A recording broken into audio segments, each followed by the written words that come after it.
အားလုံးပဲမင်္ဂလာပါခင်ဗျာဒီနေ့ဗီဒီယိုလေးမှာတော့ကျွန်တော်တို့အညာဒေတာကလူတွေအလူလူကြတဲ့ဒလိအလှပလေးတွေကိုတော့ရက်နံတင်းတင်းလေးနဲ့ပြောပြချင်ပါတယ်ခင်ဗျာအလူရက်သွားတောင်းခံခြင်းအညာမှာအလူတစ်ခုပြုလုပ်မယ်ဆိုရင်ပထမဆုံးပြုလုပ်ကြတာကတော့ရွာဦးဖုန်းကျောင်းကိုတွားရောက်၍ရွာမီရွာဖလူကြီးတွေနဲ့အတူအလူရှင်အလူမတို့ကအလူရက်သွားတောင်းခံကြတာဖြစ်ပါတယ်ခင်ဗျာဘာဖုန်းကြီးရဲ့ရှိမှာဒီနှစ်ကျွန်တော်တို့သားလေးတော့ရှင်ပြူအလှလုပ်ချင်ပါတယ်ဖေ။လို့တလီတစားတောင်းခံကြတဲ့အချိန်ဟာတရွာလုံးအလှအိမ်ဖြစ်လာမဲ့စတင်ခြင်းလေးဖြစ်ပါတယ်ခင်ဗျာ။ပြိုးထိုး၍အလှတိုင်ပင်ခြင်းအလှရက်သက်မှတ်ပြီးရနဲ့ရွာထဲမှာပြိုးထိုးကြပါတယ်ခင်ဗျာ။ပြိုးထိုးတယ်ဆိုတာကတော့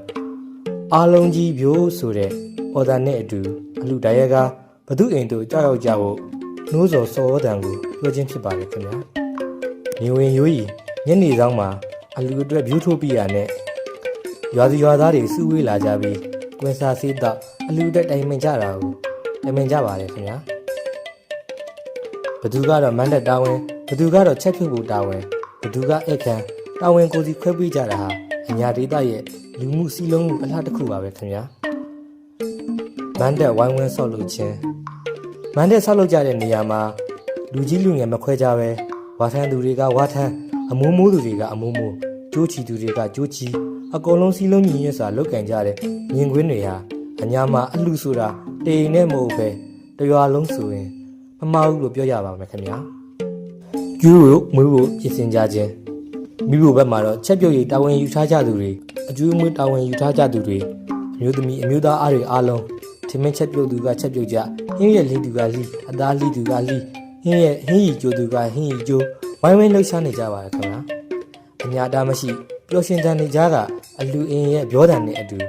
လို့ရခိုင်းရကြတာဟာပြင်ပန်းတယ်လို့မမြင်ကြပါဘူးခင်ဗျာကွမ်းတောင်ပန်းတောင်ကိုင်းလေးများအလူအဝင်နေသူရောက်ရှိလာပြီဆိုရင်တော့ဖြင့်ရှလောင်းကြိုကြဖို့အတွက်အလားဆုံးပြင်ဆင်ထားကြပြီးကွမ်းတောင်ကိုင်းပန်းတောင်ကိုင်းမလေးတွေရဲ့ရောင်စုံအဝတ်စားလေးတွေနဲ့ရှလောင်းရှိကနေလိုက်လံကြိုဆိုခြင်းကိုရှလောင်းကြိုလိုက်တယ်လို့ဆိုလိုတာပါခင်ဗျာအဲ့ဒီလိုနေ့တနေ့ကတော့အညာအလူဝဲကြီးရဲ့အလှပဆုံးမြင်ကွင်းတစ်ခုပါပဲခင်ဗျာအလူအကျိုးနေ့ရှလောင်းတောင်းအလူအကျိုးနေ့မှာဆိုရင်တော့ဖြင့်ရွာဦးကျောင်းကိုတွားရောက်၍ရှလောင်းတောင်းခံကြပါတယ်ခင်ဗျာဒီအချိန်မှာအလူရှင်တွေရဲ့မျက်နှာမှာဂုဏ်ယူမှုနဲ့အတူပီတိကိုမြင်ရတာဟာတပားသူတွေကိုကြည်နူးမှုကူးဆက်စေပါတယ်ခင်ဗျာအလူပွဲကြီးနေ့နတ်ပြအလူပွဲကြီးနေ့ကိုရောက်ပြီဆိုရင်တော့ဖြင့်ယနေ့ရဝေးမှာဖိတ်ကြားထားသောဧည့်သည်တော်များနဲ့အတူအလူတော်ကြီးကတော့စီကားလိုက်ပုံများကြက်ပြန်မကြပါပဲခင်ဗျာစိုင်းတန်ပုံစံနေကြမှာအလူမန်းတက်မှာထွက်ခွာ၍ရွာဦးထိပ်မှာရှိရဲ့နန်းနန်းစီတို့မောင်ရှလောင်းတွေကိုရိုးရဒလိအရနှက်ပြကြပါတယ်ခင်ဗျာရှလောင်းကျူထွက်တဲ့အချိန်အားဆိုရင်တော့တရွာလုံးလိုက်ပါကြ၍မြင်းရုပ်အကတွေဒိုးပတ်တန်နေကြကကြားရမြင်ရသူတွေဖို့ငါတို့လည်းတနေ့အလူကြီးလူငယ်ဆိုတဲ့အတွေးတွေကိုဝင်စေပါတယ်ခင်ဗျာဗိတ်တိတ်တွန်းချခြင်းနဲ့ဆန်ချခြင်းရှလောင်းလည်းပြန်ရောက်လာကြပြီးမန်းတဲ့အတွင်းမှာဆိုင်းနဲ့ဗိတ်တိတ်ဆရာနဲ့ဗိတ်တိတ်ရေးချင်းသွင်း၍ရှလောင်းသွင်းကြပါတယ်ခင်ဗျာဗိတ်တိတ်တွန်းလောင်းပြီး၍ရွာဦးကျောင်းသို့တွားရောက်ခါဆန်ချသင်္ကန်းစီတရဏဂေါသုံးပါးခံယူ၍သာသနာပေါင်းတို့ဝင်ရောက်သွားတဲ့အချိန်ဟာအများအားဖြင့်တော့မိခင်ဖခင်တို့ရဲ့ပီတိမျက်ရည်ကျကြတဲ့အချိန်ပဲဖြစ်ပါတယ်ခင်ဗျာဝမ်းနည်းလို့မဟုတ်ပါဘူး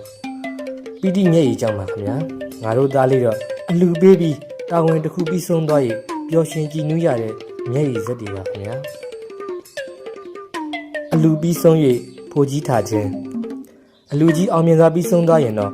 ရက်ရွာမှတီဝိုင်းဆရာတွေကာလာသားတွေစုပေါင်းကြ၍ဖိုကြီးထားကြပါတယ်ခင်ဗျာဖိုကြီးထားတယ်ဆိုရဟာတာနှော၍အတီးအကရိနဲ့အတူကိုယ့်အဖွဲ့နဲ့ကိုက်ညီမဲ့ငွေပမာဏကိုဘန်းပေါ်မှာထုံးနဲ့စာရေးထားကြ၍ပျော်ရွှင်စွာအလူရှင်တွေစီအောက်ခံကြတာကိုအညာပျော်ရွှင်မှုရဲ့အဆုံးအသက်လှပါပဲခင်ဗျာဒီလိုပါပဲခင်ဗျာအညာမှာအလူဆိုတာငွေရေးကြေးကြီးမားမှုမဟုတ်ပါဘူးခင်ဗျာစီလုံးမှုရိုးသားမှုပျော်ရွှင်မှုကြည်နူးမှုဒီလေးခုပေါင်းစည်းထားတဲ့လူမှုဘဝအလှတစ်ခုပါပဲခင်ဗျာ